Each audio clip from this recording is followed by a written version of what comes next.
The Ukrainian soldier says it's getting more difficult. His country's push into Kursk may have stopped, while Russia pushes deeper into Ukraine's Donetsk. There was always a limit as to how far Ukraine could go into Russian territory. This military analyst saying if Kyiv's goal was to spread Russian forces thinner, it hasn't worked. Russia so far has been reluctant to redeploy its best units away from Donetsk, where Vladimir Putin saying he will punish terrorists, meaning Ukrainians, in Kursk and push them out by October. Zelensky saying Kursk is now a buffer zone to prevent more attacks against Ukraine.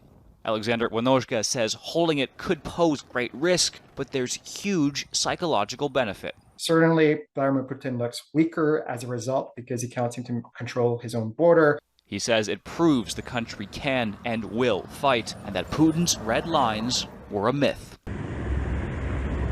When the invasion began, Western countries feared Putin was irrational and could cause a wider war. We keep seeing demonstrations by the Ukrainians over and over that this is not the case, that he is trying to conquer Ukraine, but he's trying to do it conventionally.